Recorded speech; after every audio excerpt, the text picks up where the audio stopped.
All right. We'll get started now with our second panel. I'm very pleased to have Scott Mainwaring here to be the chair for this panel. Scott is in many ways the co-parent of IMTFI. The whole kind of concept for this thing came about partly in discussions the two of us were having when we were thinking together about digital money and questions around digital money that had to do less with security and encryption and more with the personal and social uses and meanings of money in a project that we worked on together under the auspices of Intel Labs for a while.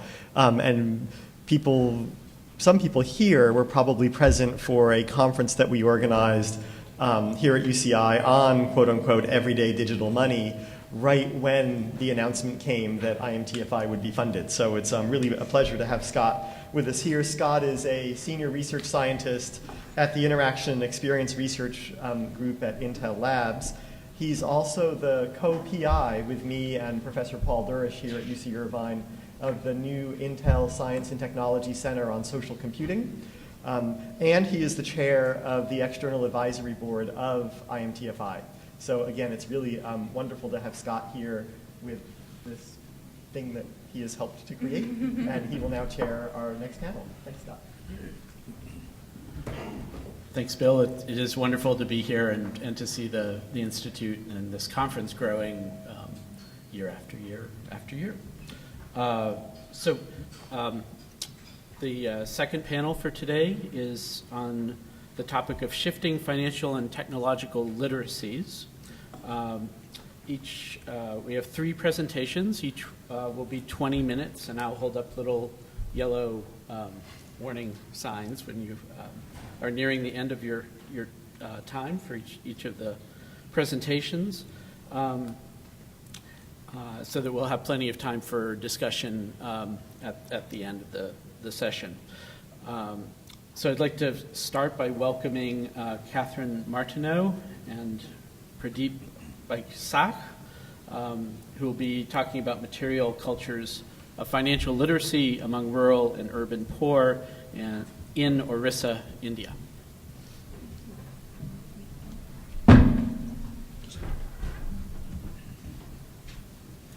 Hi.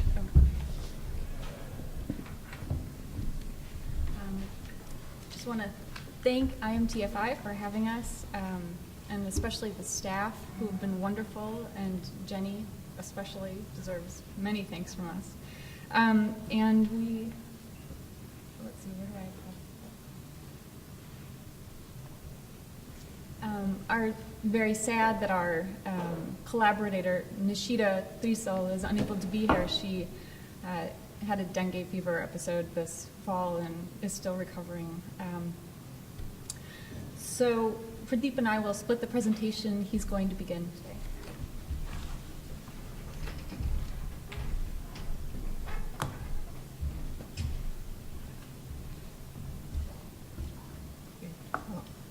Thank you, that's fine. So,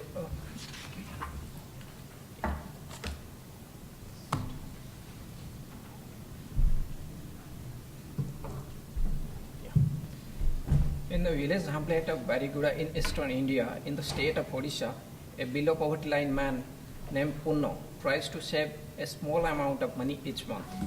Below poverty line means it's a government designated line for the people who are living less than 50 cents a day. The family is well connected to both government and non-governmental aid programs, and Punno has even taken a 8,000 rupees business loan from a non-profit bank located in nearby town.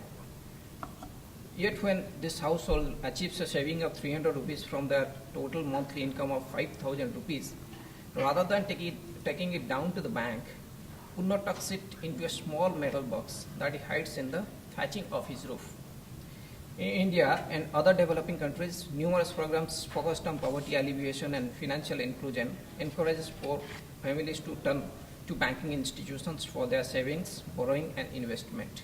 Yet, like this household in rural Odisha, most of India's poor adopt these institutions inconsistently, if at all. Encouraged by the Organization of Economic Cooperation and Development, the OECD, India now frames the inconsistent adoption of banks as part of their wider problem of financial literacy. This last July, India's draft National Strategy for Financial Education detailed the knowledge, skills, and behavior that count as a financial literacy. India's finance minister has called this path by which financial inclusion will reach the underreached and unreached section of the society.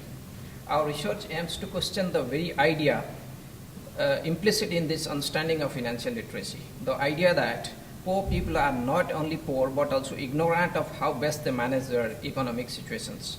To the contrary, we suggest that poverty may require great economic management skills, generally just not the same skills used in the banks. Moreover, as so many anthropological studies have shown, poor people frequently inhabit cultural walls that differ in significant ways from the cultural walls inhabited by the banks and finance ministers. This overlap of poverty and cultural difference can make it very difficult for financial inclusion programs to attract robust usage, as the programs frequently fail to address the existing concerns and capacities of their desired clientele. Our project was designated to improve in-depth case studies of a handful of poor households in India in order to examine the economic management skills that poor people actually do have and how these skills fit into their daily cultural lives. Because we are suspicious of how well our own idea of saving or investing would map onto the daily resource management of our research participants, we methodologically organized our research around the study of material culture. We asked what object and material practices do people use to organize, make sense of, store, transfer, and protect their resources. What are the qualities of those objects that matter most? Or in other words, why those objects? And how do those objects fit into their broader social context? Today we'll share some of our early findings by sharing stories of a kind of object that we found to be important across our case studies, especially the houses and certain paper documents. Of course, anyone who has spent a day in India can tell you the importance of all these. Our research gets into interesting when we start exploring why and how these houses and documents were important in their particular social environments. While there are several qualities that can explain these objects' importance to resource management in Odisha, today we will focus on one quality that we found especially illuminating. A quality we are calling an object's multifunctionality. By multifunctionality, we mean simply that an object has multiple uses that everyone around it knows about. While this multifunctionality has been widely described in the material culture and linguistic anthropology literature, it has not been explored as a beneficial aspect of resource management among the poor. We are proposing that in Odisha, multipurpose objects are used to manage resources precisely because they are multipurpose, that is, because they have so many uses.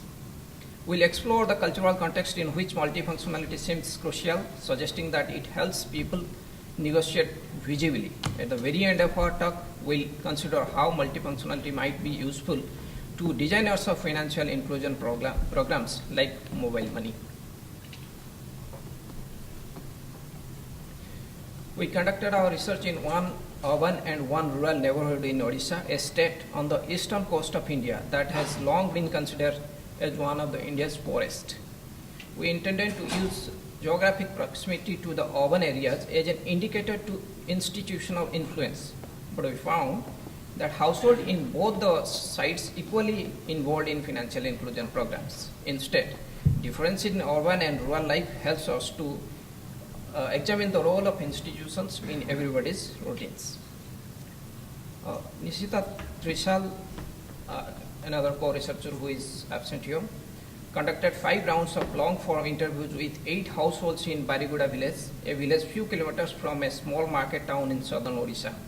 Bariguda is a home to about 220 households, almost all designated scheduled caste and tribe and below poverty line by the government. Most survive on seasonal income as unskilled agricultural laborers as well as various other odd jobs. I conducted interviews with 5 scheduled caste below poverty line households in Bhubaneswar Odisha's state capital and my city of residence. I confined my research to the neighborhood of Old Town, a multiple caste and low income area of 30 to 40,000, in which most residents have historical relationship of service to one of the many temples in the area. Now, however, most of the low caste residents in the Old Town survive through daily unskilled labor and domestic service. I and Nishita are both introduced and assisted by local NGO workers. I request Catherine to take it forward.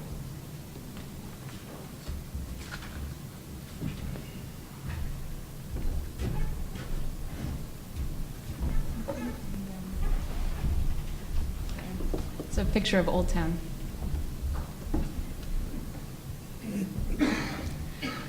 So I had intended to participate in the research in Bhubaneswar, but some personal issues prevented me from being there during the period of our research. So my work will take the research forward into the next phase. This was designed as a pilot project.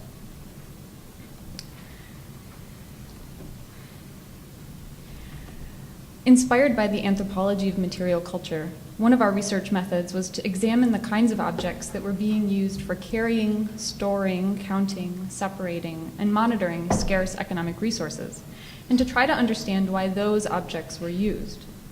As we looked at the wide variety of containers, baskets, pots, and bags, we began to see that they might be understood as part of a wider system of management, one bundled in the house.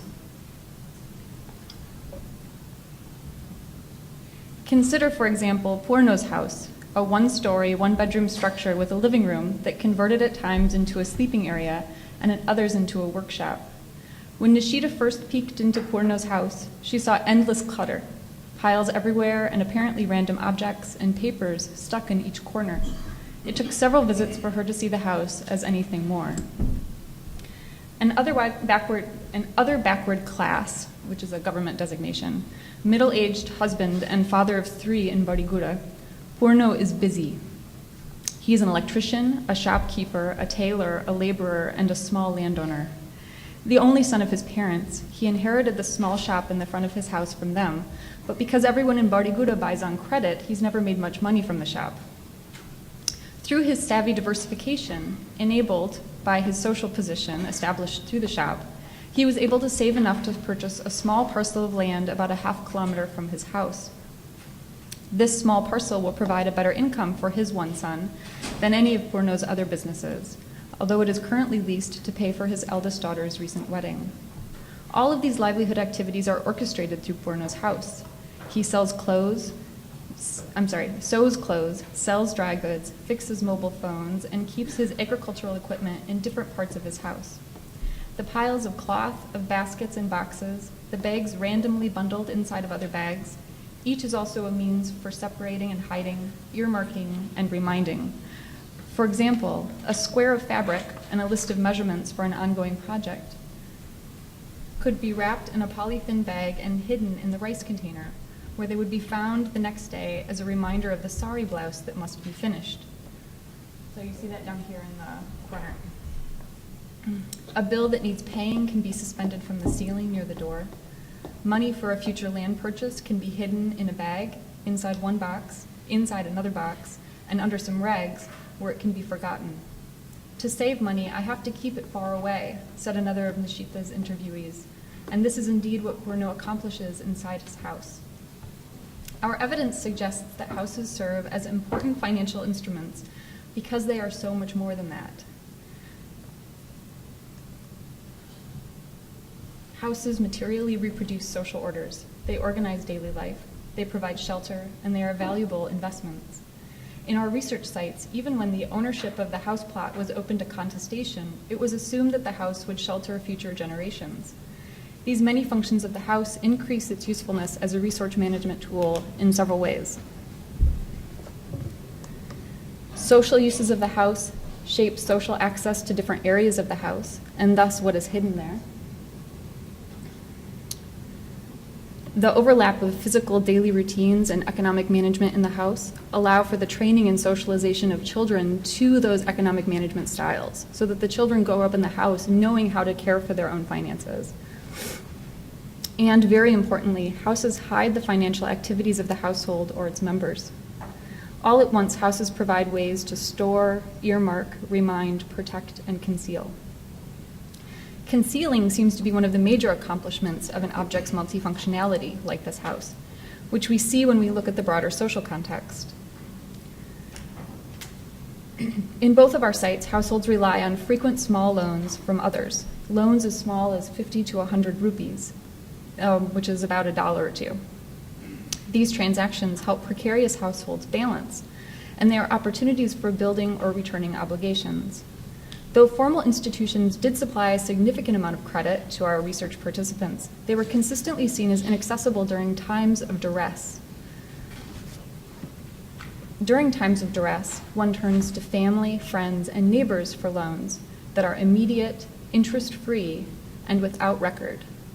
The visibility of money is a major factor influencing these informal loans. One wants to be able to lend in the right situation to the right person, and yet to avoid being called on at the wrong time. In contrast to saving in the house, going to the bank was seen as signaling both wealth and one's desire to flaunt it. As Prashant, a scheduled caste Bardigura villager, remarked, "If I go to the bank, everyone will say, 'He has lots of money. He puts lots of money in the bank.'" But obscurity might go even deeper than hiding from neighbors. An object's multifunctionality might even hide financial behavior from the user, him or herself, helping a person feel morally upright in a world in which desires for advancement are often seen as opposing moral obligations to extended kin, caste members, families, and friends and coworkers. So we might be interpreted as saying that houses are tools for managing resources because of persistent backwardness or pre-modernity in Odisha, and this is a major story that people tell about Odisha. We are not saying this, though. While it is likely that there are some historical continuities between, say, contemporary and pre-colonial resource management practices in Odisha, we are interested in how these practices exist now because they address contemporary modern concerns, such as, how do I prevent people from knowing how much money I have so that I can save for my son to go to technical college? And that's Purno's desire. In other words, we believe Purno's use of his house is a modern adaptation to a world that is infused with money and in which social relations alone will no longer guarantee a household's well-being. Okay, let's see here if I can figure out how to...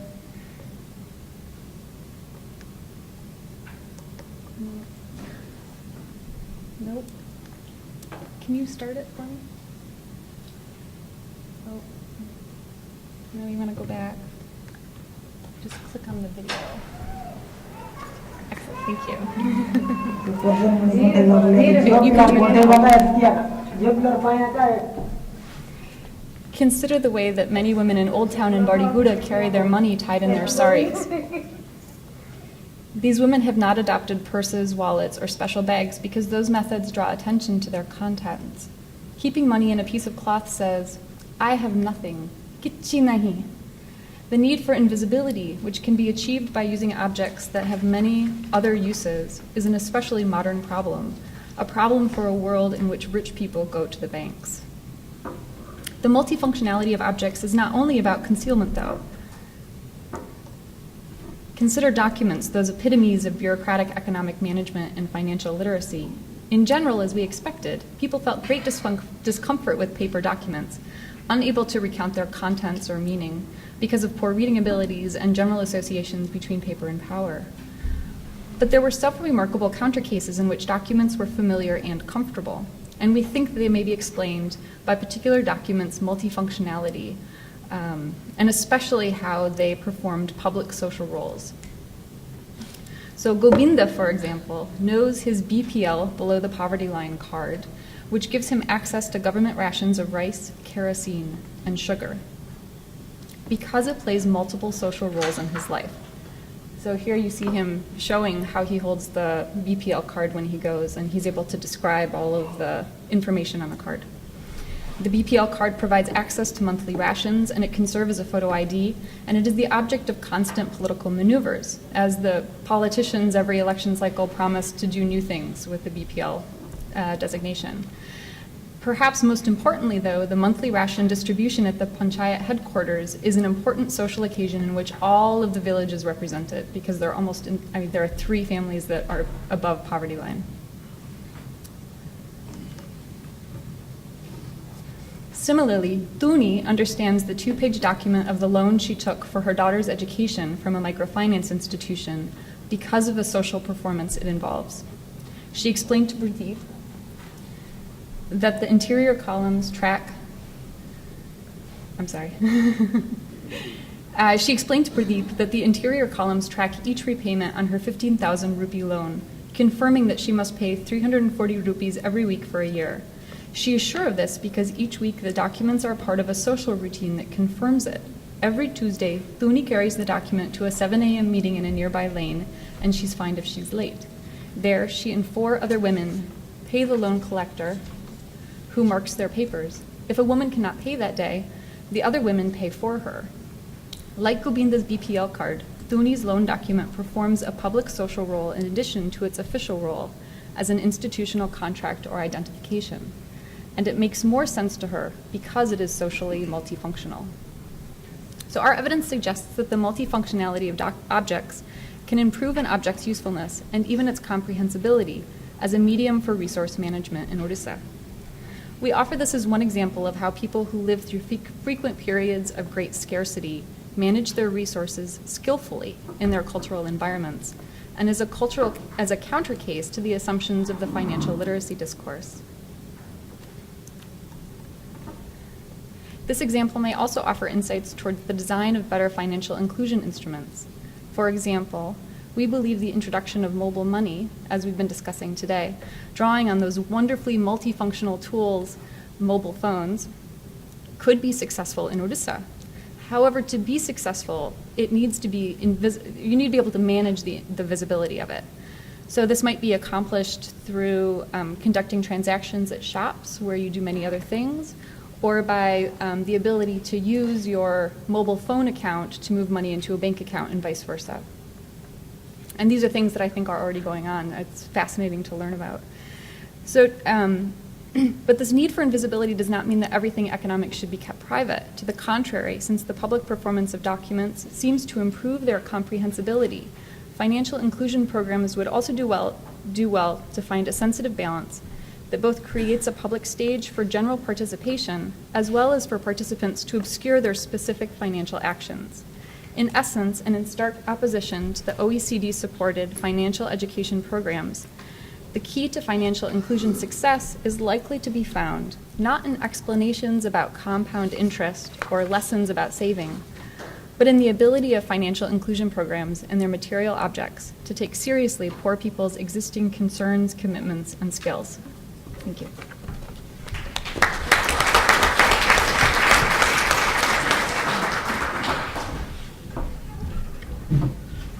Thanks very much. Our next presentation is on the impact of pure mobile microfinancing on the poor by Tony Omwansa and Tim Wollo.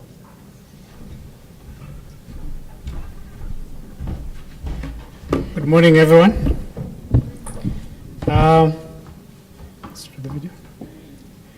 My name is Tim Waima, also called Mololo. I was supposed to present with one of my PhD students, Tony Omwansa, who has written a book on M-Pesa, but he couldn't come because he finished his PhD, he passed his PhD, and he's graduating tomorrow. So he couldn't come. But I will present the findings. I'll start with a 4-minute. This is not my video. This is a video of Musoni. Musoni is a microfinance institution, but it gives you a context within which I will present my presentation. I'll make my presentation. This is the agenda of what I will present. And Musoni is a very interesting word. M stands for mobile, and Usoni means future. So it's like future mobile or mobile future. Yeah? And this is the video that we saw. Of course, in Kenya, the penetration of the mobile phone is very high. We estimate that out of the 40 million we are, more than 30 million have mobile phones. So the penetration is very high. If you remove the children, then almost everybody has a mobile phone. And the mobile phone really has gone beyond money transfer. People pay utilities, you can access services, even in a drink in a bar. You can access financial services and so on and so forth. And the focus here is on financial services, microfinance to be specific, as part of the financial inclusion agenda of the nation. Musoni basically was the first and is still the first organization to go 100% mobile, to go 100% paperless transactions. But it didn't go branchless. It still has branches where they recruit loanees. And as you heard, customers' loans are guaranteed within 72 hours, within 3 days. But often, when I was talking to one of the managers, most of the times you can get your loan within 24 hours. And those are some of the benefits. It's about less than 3 years old. Over 18,000 loans have been issued, 8,000 clients, largely in Nairobi. And we carried out our research in Nairobi.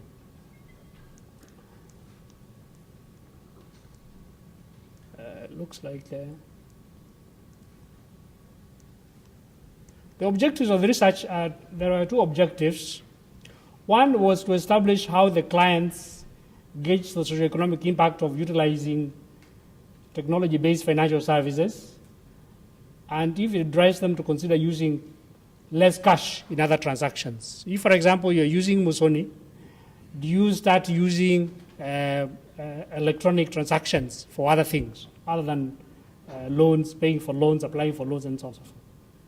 And the second objective was to establish and quantify the impact of cashless mobile microfinancing on the lives of poor people, because it is the poor that are accessing these loans and financial services, and including the shift towards cashlessness.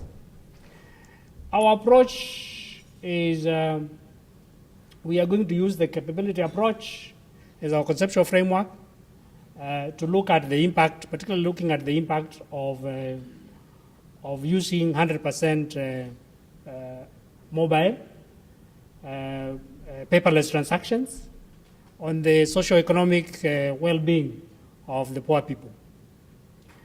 And we started off by carrying out a quantitative study with 245 people that we administered questionnaires to. We designed the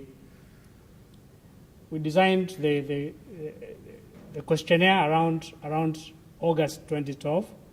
We collected some data in October, and we made a progress report. Now we are going to give preliminary findings that we found from the quantitative data. But in January, we are going to carry out the more interesting part of the study, which is the qualitative data collection, talking to people who have accessed these things and looking at the impact that it has had on their lives. And hopefully by February, March, we should be finishing.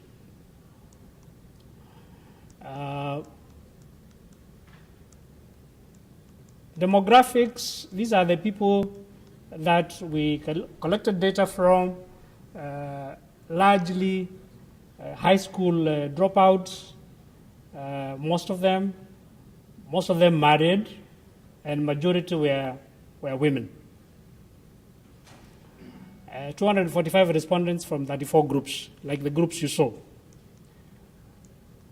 In terms of preliminary findings, this thing is not very good. Trying to move the slides. This is, in terms of source of loans, you can see most of the people got their loans from Roscas, some of them from MFIs, friends and family, and so on and so forth. So you can see these groups, savings and credit groups, associations, the majority. In terms of membership of MFIs, before joining Musoni, 44% were members of more than one microfinance institution. But after joining Musoni, only 18%, which means there has been a drop. Many people dropped other microfinance institutions that they were borrowing money from, and so on and so forth. And probably we think it is because of this. Musoni is best, I don't need another MFI. This is one of the mottos of Musoni. In terms of why people choose Musoni, this is, you can see the majority say it is the one that uses M-Pesa. And M-Pesa is very widespread in the country. A significant number says because family members, friends recommended it. In terms of other reasons why the choice of Musoni as a microfinance institution, we believe it is two factors. One, Musoni itself as an organization. These are the factors, the four factors: easy to access credit, the loan interest is very low, good service, very efficient. But we think it is also because of M-Pesa. Because M-Pesa also provides the good service, is very efficient, but also the convenience, the faster to get credit, the quick response, like the responses you saw. These are the main reasons why people prefer this microfinance institution. Using M-Pesa for loans is better than cash because of what? This is one of the questions that we asked in the questionnaire. And very interestingly, I want you to look at this one. It saves money. And therefore, they see this as the fact that they see that this is a way of saving money is a very significant thing to note. What makes you prefer Musoni over other microfinance institutions? And the reasons are given there. I get my money faster, services are more convenient, receiving loans in M-Pesa is safer, and so on and so forth. But I want you to take note of this last one. It helps avoid handling too much cash. Yeah? And given that we are very much a cash society, this is significant. Although it's a very small percentage, but this is significant. It shows that we are moving towards cashlessness, or away from handling too much cash. Which statements are true about using M-Pesa for a loan? And these are the answers. Tracking loan and repayments is better and easier with M-Pesa. Repaying loan using M-Pesa is better than, and so on and so forth. So you can see there's value for money is appreciated by these loanees. The other issue is, one, keeping the money in M-Pesa for uses besides loan repayments. And I want you to focus on these three bars where they say 30% say, I keep a little bit, a reasonable amount, and a substantial amount. If you add all these percentages, almost 80% are saying they keep the extra money as idle electronic money in their mobile phones, which is very interesting.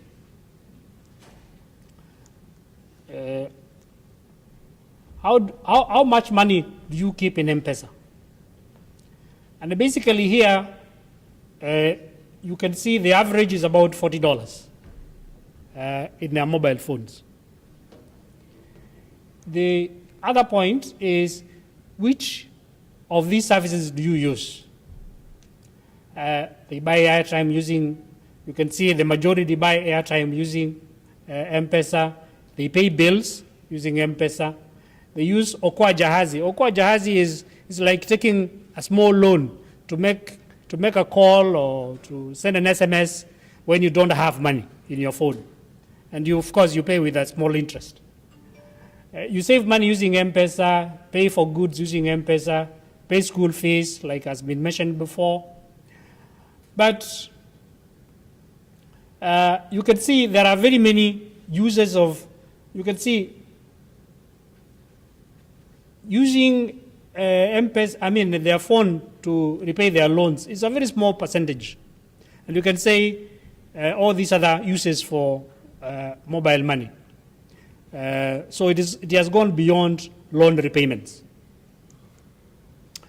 If it was possible, I would do the following transactions. What is this?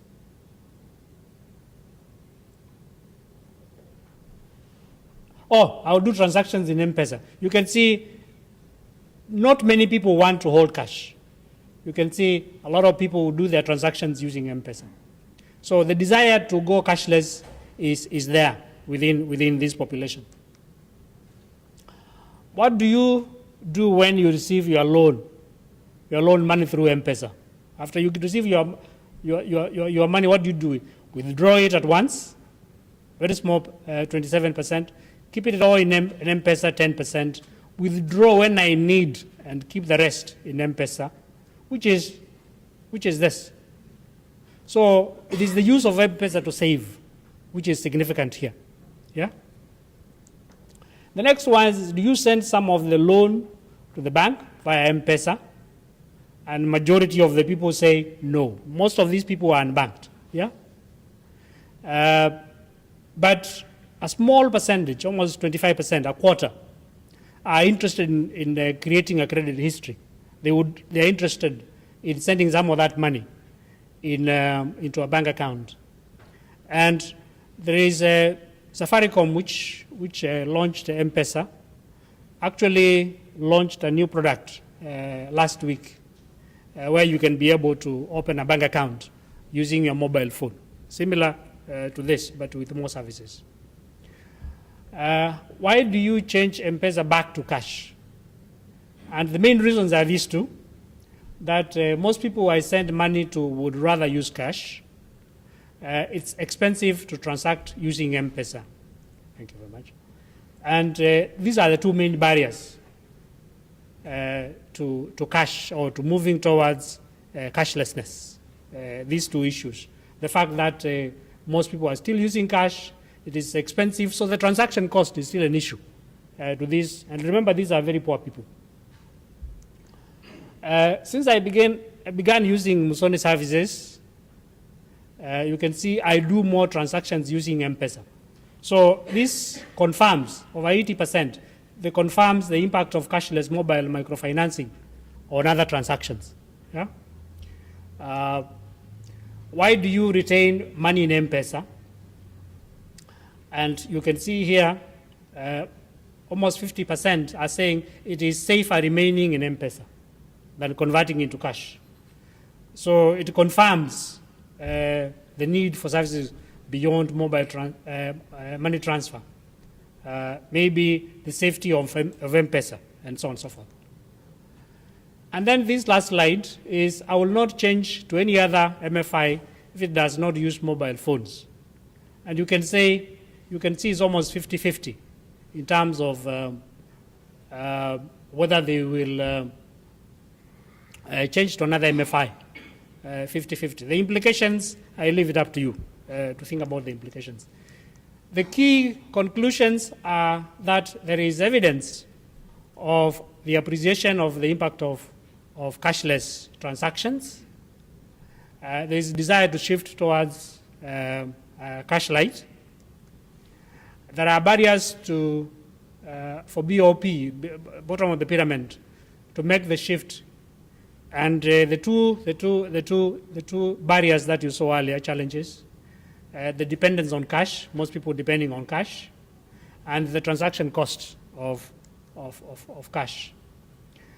And the final conclusion is pegging mobile money to a product used by these people makes it easier for them to appreciate cash light. And people really, basically, a lot of these people had already experienced money transfer, and therefore it was easy to switch and move to using cashless transactions for microfinancing. And probably this is one of the reasons why Safaricom launched what they call M-Shwari, which is 100% mobile-based. Not money transfer, but banking services together with the bank. And there is no paper. It's cashless as well. In terms of the final, I know you have said this. In terms of moving forward, we just collected this data very quickly, just to give you an idea of what is happening. But the more interesting part is now to use the framework that we chose to use to actually talk to the loanees and establish whether they're using cashless transactions or cashlight has had any impact on their social and economic well-being. And probably we will compare this with the other non-Musoni clients. We'll do this through focus group discussions, through in-depth interviews, and so on and so forth. This will happen early next year, and if there's another meeting next year, probably we'll have more interesting stories to tell. Thank you very much.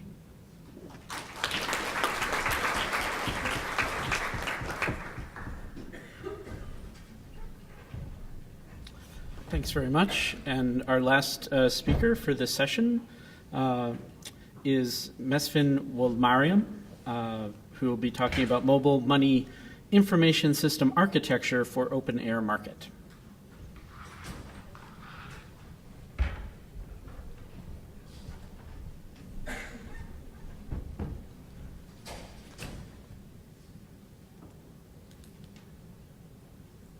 Okay.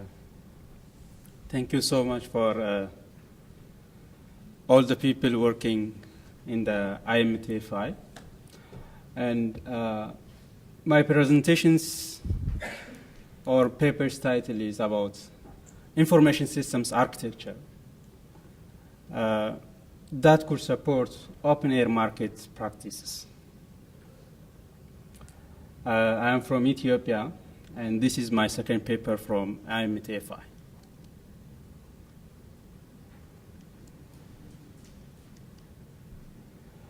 This is the outline that I have for this presentation.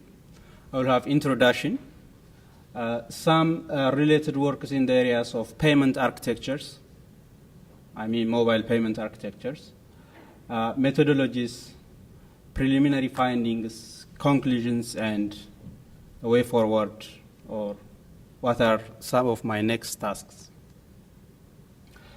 The situation that we have is financial service problems and the development of mobile technologies. Especially from the developing world perspective, we are all speaking about financial service problems, plus on the other side, we have the ubiquitous development of mobile technologies or wireless communications in general. Added with this, we have observing people linking their everyday money practices with mobile phones. A typical case is earlier presentation about in Kenya. And the development of ubiquitous technologies almost becoming very common everywhere. And societies are becoming and they want to be cashless societies. Even the earlier presentation is a very enlightening about why people want us to be cashless. Having this context in mind, this indicates that there is an indication that money is going to be materialless. There are papers and works which indicates the future of money is no more papers, no more coins, rather their equivalent in the form of digital finance. But there are lack of personal information system management, or what kind of systems are relevant to manage everyday money practice, because everybody has his or her own practice of handling or managing their money. And in light with this, we lack information systems or technologies that support the needs of individual people. But there are also no frameworks with regard to how such systems can be designed. From some of the literatures, there are so many attempts that tries to address the issue of financial services in the form of ATM machines as well as agent networks. But although these things seems to be physically right in the developing world, they have some problems in developing. ATM usually not suitable for sparsely populated rural communities and which requires electricity, and the rural communities are running in short of, or there is no possibility of gaining electricity, as well as their population is very scarce. Agent networks, they have liquidity problems, as well as it requires a ubiquitous telecom SMS infrastructures. Again, this is unlikely to have in the developing world. Current mobile payment architectures, again, the architectures requires merchants and customers to have a bank account. But in developing world, how many people have a bank account, especially in rural communities? Added with this, these architectures are usually developed in the context of developed countries, not developing countries. So there is a huge gap as regards to financial services for the developing worlds. The other bottleneck which we can observe in developing countries is there is low practice and service of bank-based accounts. Bank account-based transactions are almost nil or none. Frequent interruption of telecom services. There is no signals and services at underground buildings, for example, in developing countries. Underground buildings is unlikely to get telecommunication signals. So if there is a possibility of making a transaction under buildings, it means that there is a difficulty of exchanging financial transactions. During national and religious holidays also, because of there is high congestion of network, telecommunication, which makes SMS-based payment system to be impractical because there is high telecom congestions during these days, national as well as religious holidays. SMS-based payment architecture is also not appropriate for micropayments. And imagine when when someone is going to be charged 35 cents to pass on to or to pay 50 cents. So the research question is, it's very important to research and look for user-centered architecture rather than bank or telecom-centered architecture. My interest is if money is digital, let's call it a mobile money, what has to be the characteristic nature of mobile money information system architecture or functionalities in the context of illiterate rural communities who transact in the open air market. Methodology-wise, simply, in Ethiopia, we have like around 65 million rural people living in rural areas. They transact in the open air market. Data is collected from different sites from September to November. Observation, interview, as well as discussions were made, were used to collect the data, and different market segments were considered. Usually, I have collected data from such different market segments in the open air market, and profile-wise, the respondents were selected in a random selection manner. Accordingly, there are people have different religion. Age-wise, I came across from 60 to 95 years old participating in the open air market. Education, academics or formal education perspective from 0 grade to a BA degree level, from business experience from half a year to 30 years practice in the open air market. So what are the findings? The first finding that I have seen is people identify currencies through their color, size, and pictures on them. You can see that these are different notes of money that we have, and people identify what is what through the color, as well as the pictures. And nobody reads what this number is, especially those illiterate people who have a 0 grade. Keeping in mind that we are going to digitize this money, how those people who identify such currencies will identify them from architectural design perspective, I mean.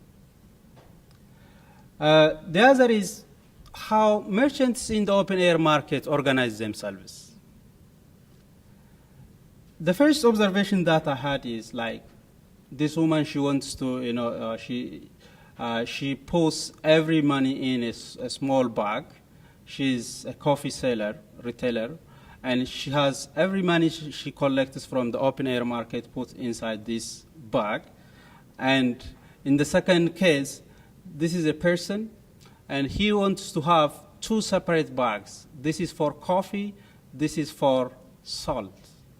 So we can see that some of people want to put every money in one pocket, like this one, and some others want to keep or have a different bags to keep their sales from different items into different bags.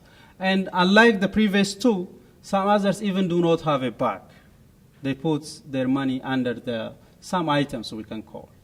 And such way of organizing their daily sales have its own problems. We will be coming to what the problems are. The common mistakes and errors that merchants make. This diagram is to indicate that this a single person in the open air market is going to speak with a lot of people surrounding him, which each one of them have different items to buy from. And this makes the person to be very busy throughout the whole day during the transaction date. Accordingly, there is no queuing of customers and items are not pre-packaged. And this will lead the previous guy, this merchant, to make some errors and mistakes.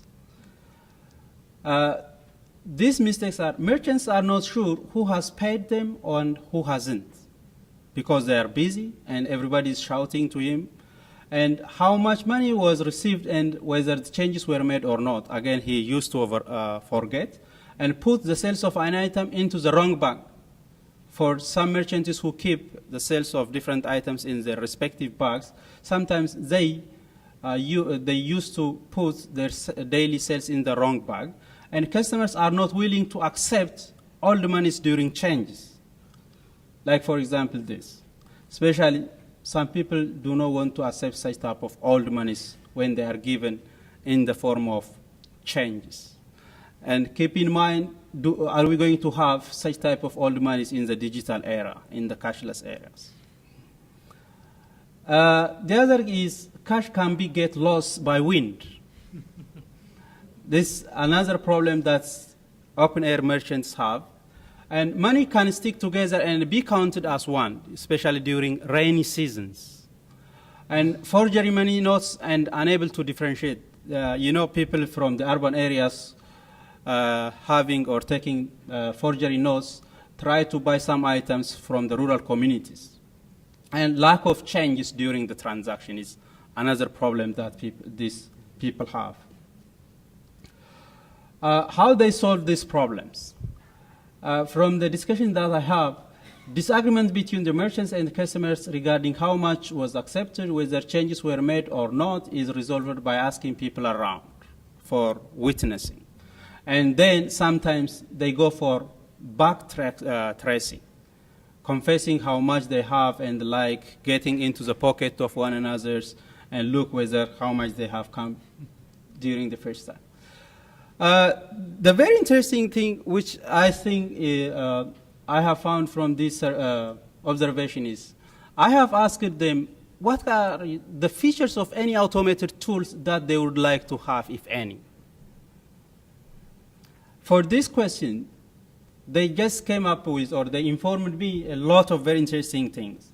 The first thing is, they want the device to protect their money from thefts. They have a worry and a problem of theft. They want the device to handle their money easy, able to identify the profits and losses from each item categories.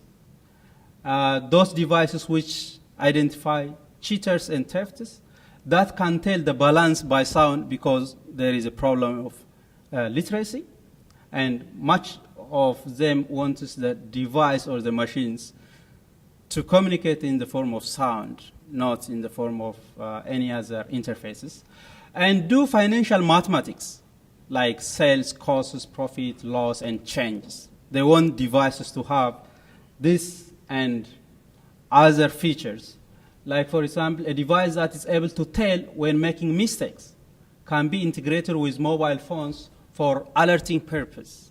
They want to get alerted when some thefts or misappropriation is going to happen. A device that is capable of counting money, because the old people usually have such type of interest. Then the device needs to be very cheap, durable, easy to carry on, and operate by sound, able to generate changes for the transaction. Again, changes were some of the problems. That can detect people who has not paid and the like. The previous are regarding the merchants, and from the buyer's perspective, there is activities called delegating one another. And the illiterates keep separately when they get delegated, but relatively educated people keep a note of it and aggregate with their money. But this has a problem which attracts, as it appears to be a lump sum of money, it attracts the eyes of thefts and burglars. And another very interesting point is there is a small video which indicates about how they negotiate over price of items in the open market. You're showing about the women. What about objects of storing and saving for men who are part of the financial economy? The second question is to the Musoni microfinance, a very interesting study. But I like to know about when you talk about the benefit of this particular system, where you say that lower risks, how do you tackle defaults in the loan repayment, and what is the repayment rate through this lending program or through the mobile phone? Thank you.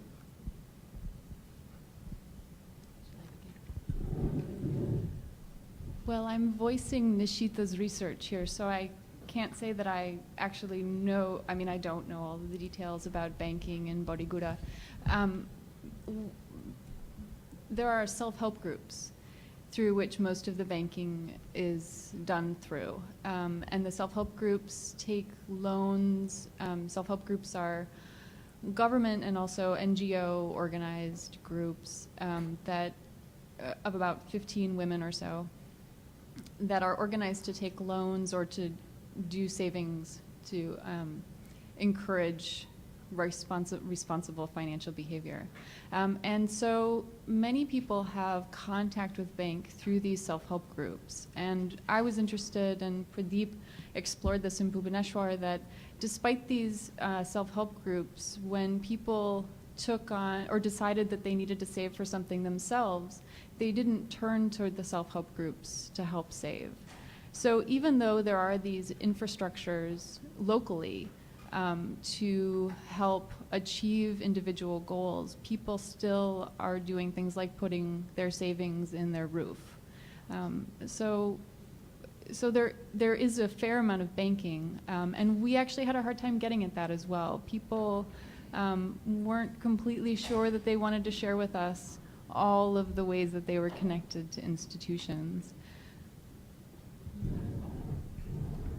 Maybe I'll add a little. Whenever it comes to linkage of the women in self-help groups to banks, the amount the women can save is now public. The other women in the group knows. But everybody actually doesn't want her income savings to be known to the public, or for that matter to the other women in the group. That may be one of the reasons that they, apart from the savings in banking system, they do save money near themselves for whatever purpose they best know it. My interaction with 5 families in Bhubaneswar showed that I found it actually difficult to extract the ways they wanted to save. People feel it quite reluctant to share all of their financial dealings with you. So, I mean, after even 2-3 interactions, when I stumbled across one woman saving money through a piggy bank, I was astonished. She didn't share it in first 2 interactions. So saving behavior, people generally there try to keep it to themselves. They do not share with others. And I'm sorry, just in point, Purno is actually a man. So we were talking, most of the paper was about man's practices of saving. And I forgot. Anyway, thank you. Let me add, for the case of Kenya, the people who are banked are very few. A couple of years ago, I think the figure stood at less than 20% of the people who are banked. So there is a very elaborate program to increase the number of people who are banked.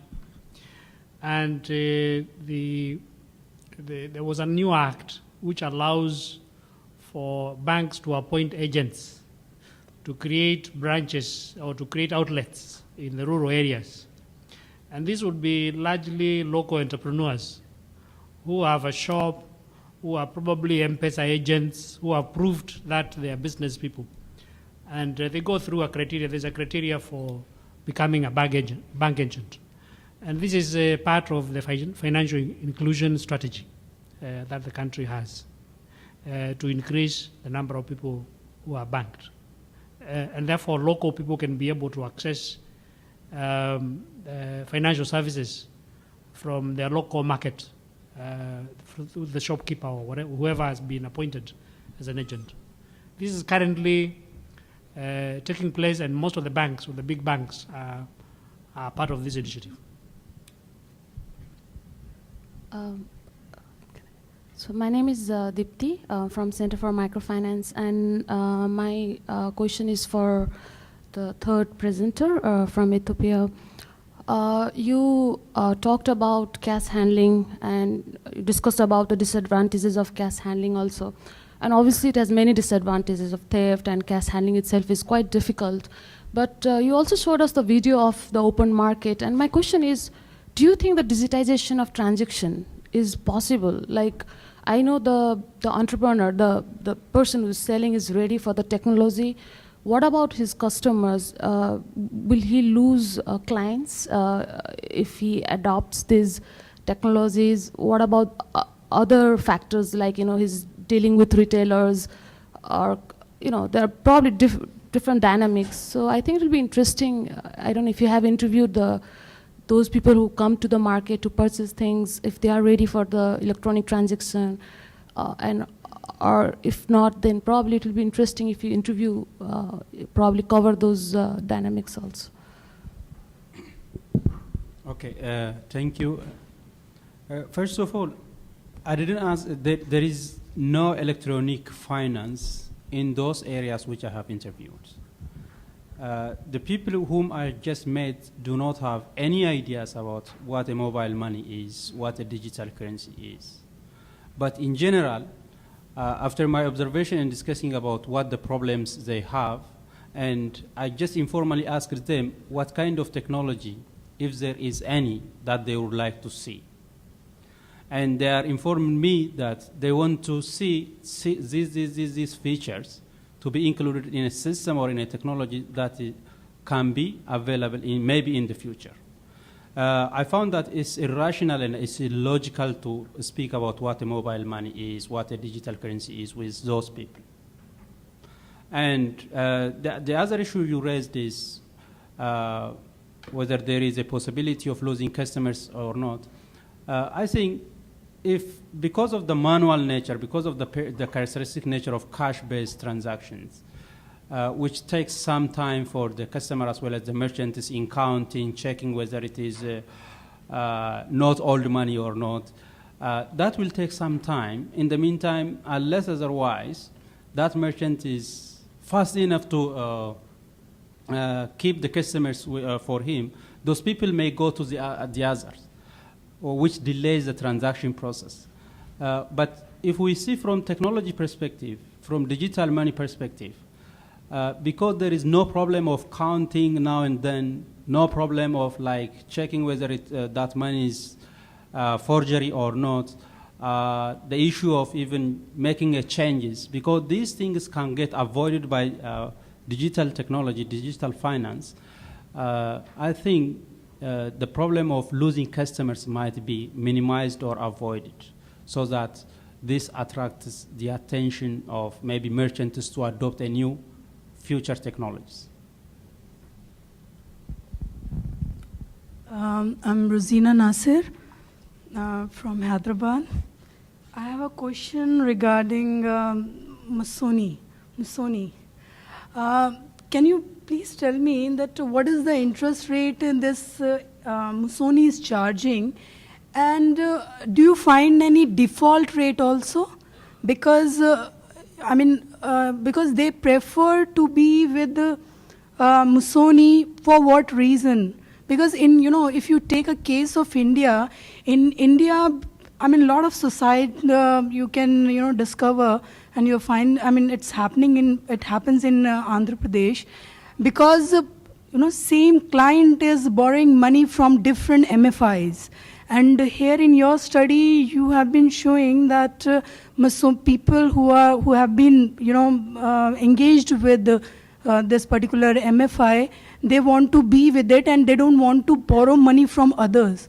That is something very amazing, that people always want money to increase their business. What is the reason? They are fulfilling all the amount. What is the total amount? What's the amount they have been giving to their clients in terms of loan? One. And second, what is the interest rate? I just want to specify my question, that interest rate, amount of loan they have been giving to clients, and what is, do you find any default or not? Thank you very much. I can answer some of the questions. I might not be able to answer all of them. Like the interest rate, I will not be able to tell you what the interest rate is. But the default rate is much lower than equivalent MFIs that are using traditional technology. And actually the data, the Musoni has told us that they have the data in terms of default rate, which we are going to analyze in the next stage, and compare that with the industry average in this space. So the default rate, definitely we know overall is lower than the traditional MFIs. The reason why people like or wanted more credit, like the video you saw, is because a lot of poor people are denied credit, have no access to credit. And when this method of easy access, relatively easy access to credit was there, and the easy way of paying, of accessing the money, as you were saying, you can pay any time, even from the toilet or wherever you are, and so on and so forth. It was very convenient. In other places, you'll have to go to the branch and pay and go through a lot of work. A lot of these people need all the time they have for their business, and therefore they don't want to be distracted and going to the branches to do transactions. So they really liked the idea of working with the mobile phone to do everything from the mobile phone.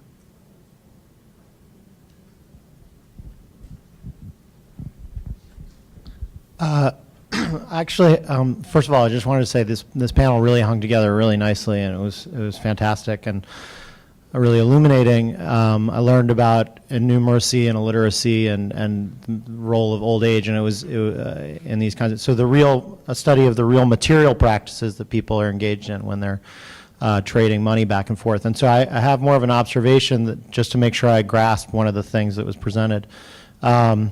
And it was the last video that we watched, which was great. And I just wanted to make sure that I understood what the message was, which, as I understood it, was that there was the difference between the gestures of actually speaking numbers out and then using actual cash to denote what the offer is. And if insofar as I'm correct about that, I just you're right. I think it's really interesting that the structure and format of money itself hasn't been written up that much. And then I just wanted to mention that I think a fruitful place to look instead then would be something that has been sort of discussed and documented is the digitization of other markets. Like there's a well-known book on the Chicago Futures Exchange that tracked, because it was if I'm understanding you correctly, it was precisely that sort of, a lot of traders were concerned that, well, wait a minute, I'm big and I get to stand above all these other guys, and and the actual gesturing was going to be lost when it became digitized.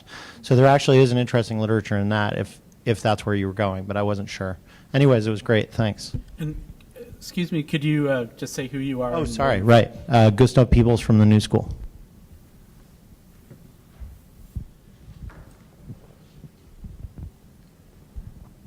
Thanks. I'm Kevin Donovan from the University of Cape Town. I had a question for Timothy about the credit scoring that you mentioned, and maybe if you could speak about the dynamics of how Musoni is creating these credit scores. Are they using the mobile data, or is that still residing only with Safaricom and the product that they released last week? And then maybe around the dynamics of transparency or recourse of people to know their credit scores and how they might be able to push back on things that they feel are misleading in those.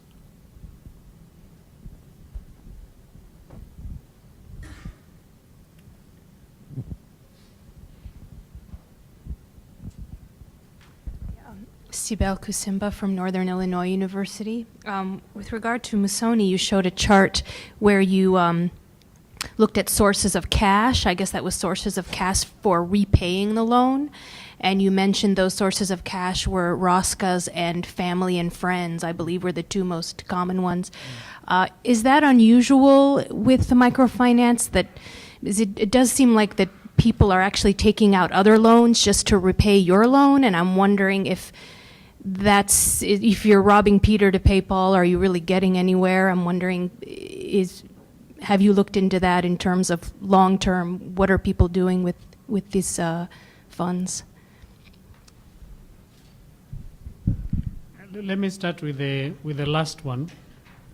Basically, with that question, we wanted to establish ordinarily where do people get their money from, and it's definitely from Roscas and families. But there was a huge shift after Musoni introduced this to people getting their money as a loan from Musoni. And you saw with the other question that they had multiple MFIs that they were accessing money from. But after Musoni introduced, they reduced the number of other MFIs that they were accessing loans from. So that's a very interesting question, whether people are still borrowing from some other place to be able to repay or whatever, or they're getting all the money from the business.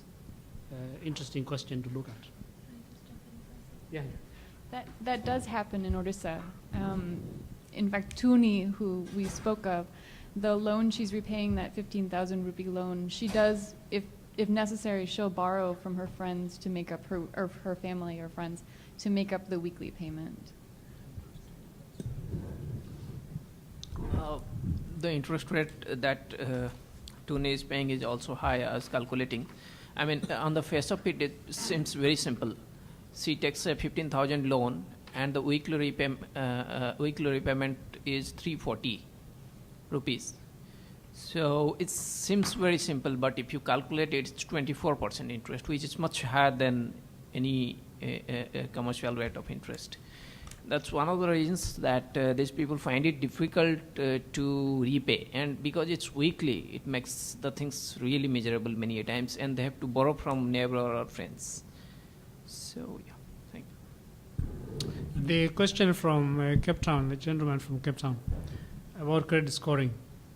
For Musoni, they only use Safaricom's M-Pesa as a channel for their clients to access money and transfer money.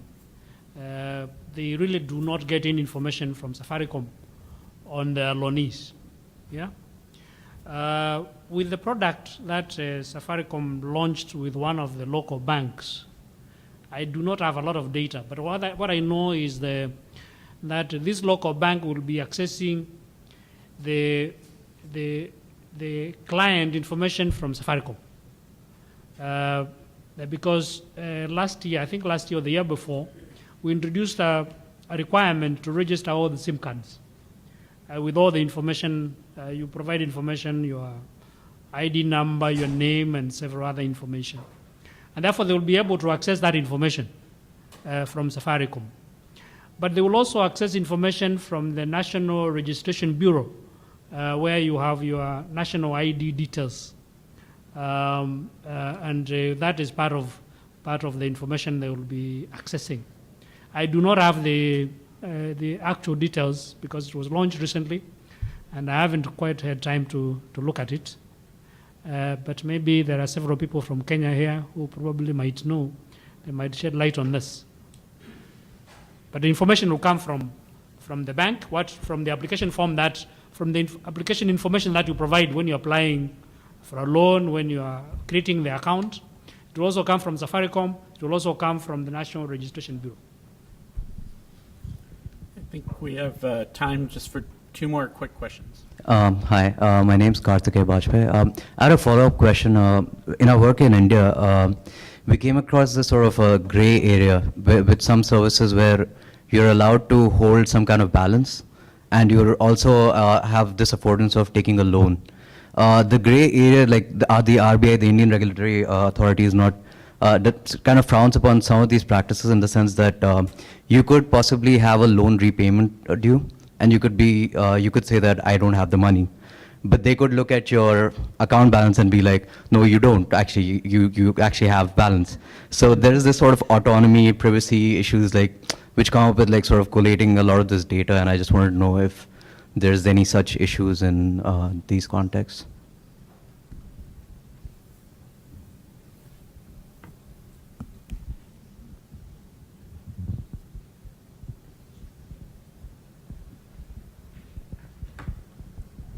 Hi, I'm Mike Burton from UCI.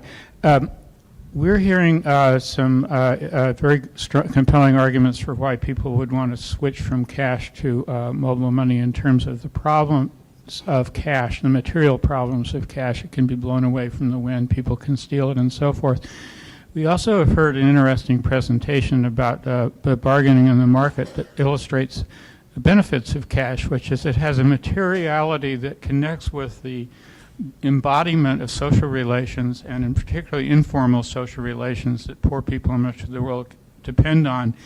And so that if you go completely to mobile money, it is hard to bargain like that. And I'm curious if whether people who are doing these questionnaires have thought of asking really detailed questions from people about on what circumstances they would benefit from cash and how they would structure those as questionnaire questions and how you would link that with qualitative interview data. Because I really think that I'm one of the people who thinks cash will never go away because there are uses for it, including the fact that it's untraceable, but that its usage is going to change and its uses are going to diminish, but it won't go away. And so it's really curious, when will people always want to have it? Okay, thank you. Let me start by actually talking about the privacy issues this gentleman has mentioned. This is the first time we are having some of these financial institutions, mobile phone companies having access to a lot of data that is stored by the state, by the government. And our privacy laws are not very strong. We still need to look at them. I'm sure a lot of privacy issues will come up, like you have just pointed out. But I also want to come to the question about social relations. I am doing a different study looking at the impact of broadband in the IT industry, tourism, and IT-enabled services. And I had a look at, I visited the tea auction in Mombasa. This is the biggest, globally, the biggest tea auction in the world. And there was a proposal to automate the auctioning process, just like and there's a lot of bargaining that takes place, and the testing of tea and with people's mouths and so on and so forth, and the physical presence in the process of negotiation, and there was a huge resistance. How do you replace these social processes, which we value? And this is very important. In automating, you must think, how do you do this electronically? Because if you ignore that, then there will be a lot of resistance, and then things will not happen. So this is one of the challenges that we must have. And probably to be a marriage, so there will be some social processes that will be still left, and then some aspects will be automated. This is my...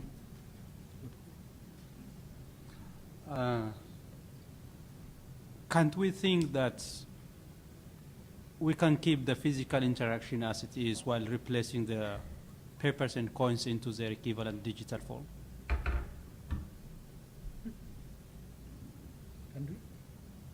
Because this is a research, there could be a possibility or way out.